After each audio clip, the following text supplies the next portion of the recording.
Halo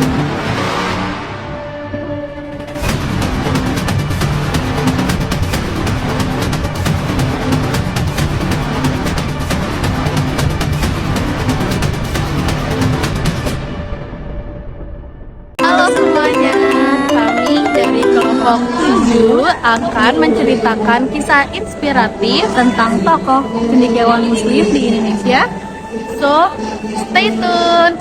Bye-bye. Baik, di sini saya akan menceritakan tentang tokoh cendekiawan muslim di Indonesia yang pertama kali menciptakan pesawat di Indonesia. Siapa lagi kalau bukan Bapak Baharudin Yusuf Habibie yang akrab disapa dengan B.J. Habibie. Beliau lahir pada tanggal 25 Juni 1936 di Parepare, Sulawesi Selatan. Beliau putra dari pasangan Bapak Alwi Abdul Jalil Habibie dan Ibu R.A. Tuti Madini Puspawardajo. Kemudian beliau menikah dengan Ibu Hasri Ainun Besari pada tanggal 12 Mei 1962.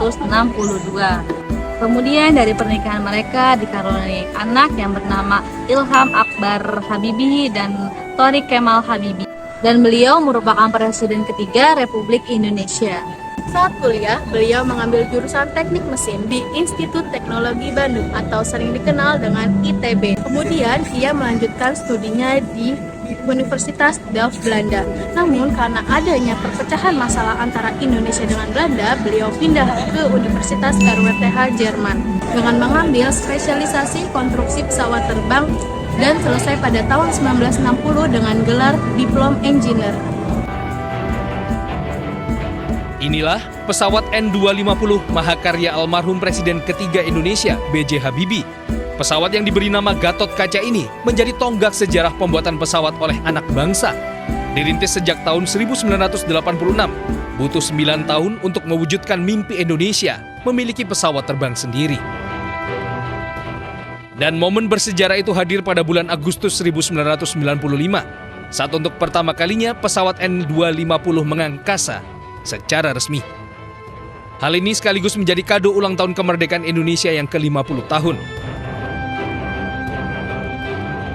Tak hanya menjadi kebanggaan bangsa, N250 juga menjadi idola di beberapa airshow dunia.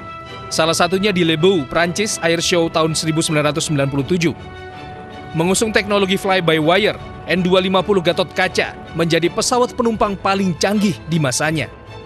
Sayangnya, badai krisis moneter di tahun 1998 membuat produksi N250 mandek. Gatot Kaca pun dirumahkan dan dilarang terbang.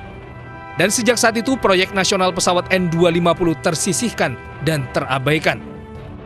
Tak ingin mati sia-sia termakan usia, bertepatan dengan 25 tahun usia N250 Gatot Kaca, pesawat saksi sejarah ini akhirnya dimuseumkan di Museum Dirgantara Mandala, Yogyakarta. Menjadi ironi, kado membanggakan bagi kemerdekaan Indonesia ke-50 tahun ini harus berakhir menjadi koleksi museum di HUT Kemerdekaan Indonesia ke-75 tahun. Bersamanya, cita-cita dan sejarah Dirgantara Indonesia terabadikan. Menengok segudang kiprah nasional B.J. Habibie, selain di puncak pemerintahan, ia memang dekat dengan semangat mengolaborasi keislaman dan demokrasi di Indonesia. Peran B.J. Habibie bukan hanya itu saja. Ia mendirikan Ikatan Cendekiawan Muslim di Indonesia sebagai lembaga pemikir Islam di tanah air pada tahun 1990. Peran dan sumbangsi B.J. Habibie sebagai Ketua Umum Ikatan Cendekiawan Muslim di Indonesia memperoleh tinta emas bagi sejarah dan marwah Islam di tanah air. Lahirnya Undang-Undang Pengelolaan Zakat, yaitu Undang-Undang Nomor 38 Tahun 1999 di masa kepemimpinan beliau, berdirinya Bank Muamalat Indonesia sebagai bank syariah pertama, dan terbitnya Harian Umum Republika juga tidak lepas dukungan ICMI di bawah kepemimpinan B.J. Habibie. Berkat peran dan kebijakan beliau, Islam telah mewarnai pemerintahan pada saat itu.